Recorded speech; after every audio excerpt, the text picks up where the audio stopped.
So it's Tuesday night. I came out here to do a little more removal, and I mean, I removed quite a bit. The turbo boost under there, the electrical wiring harness that ran to it, just a slew of stuff. So I got my breaker bar out for this body bolt and this body bolt. I was concerned I would not be able to break them free, but they were almost loose to begin with. Yeah, so it's probably a good thing this chassis is coming off. The body and the chassis are being separated, because everything that's not galvanized but is metal, and obviously everything that's not fiberglass, is just, it's gonna have to be replaced. There's just so much rust. Like, I mean, I can blast that, but the gas tank throat is all rusting up, and all the screws and the bolts. I mean, it's not a big deal to replace them, but every single one of them, none of them are really reusable. They're that bad. I just, I understand that this car was a Florida car for its entire life, but my God, the metal does not hold up very well at all. Yeah, at least the chassis itself is galvanized, so that looks to be in very good shape, and as you know, the body's in decent shape too. I thought I was good about bagging parts and numbering and labeling them, and then as I'm walking around, I find these bolts and everything on the ground, so you miss them. They drop down into the engine compartment, and then you take the engine out and you find them all. But yeah, it's going to be fun putting all this stuff back. But who am I kidding? I'm going to actually enjoy that process. Oh, there's something.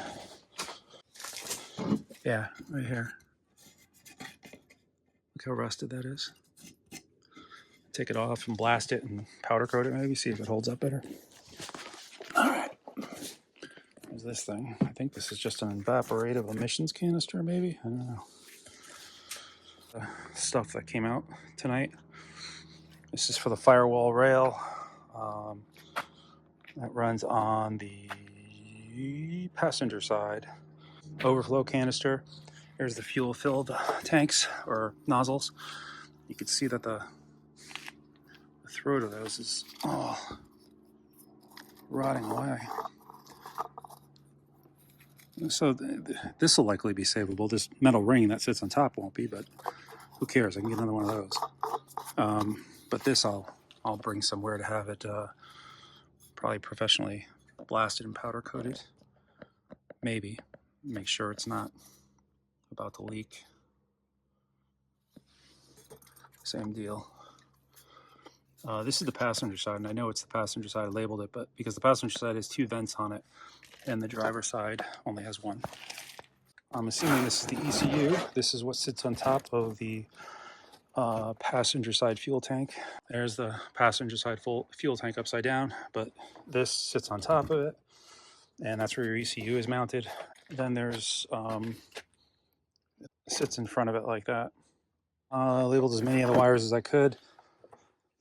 I took a ton of pictures. If my iCloud account ever got deleted, I'd be in a world of hurt. Here's the turbo boost, I think, and the boost pressure switch. They don't look bad. And there's actually GM part numbers on it, believe it or not. GM. So I should be able to source new ones. The boost pressure line was severed.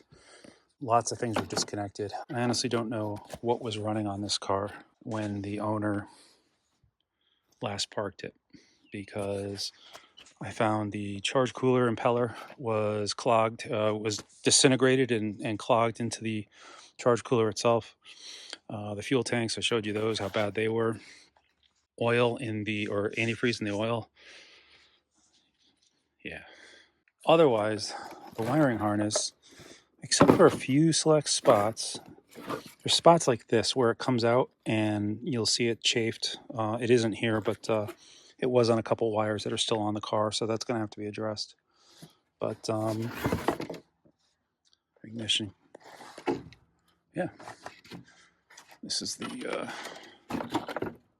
that is for the other fuel tank. So that's that. So now I gotta truck it down and put it away. It's supposed to rain tomorrow, so I want to get it all away. That's it for now.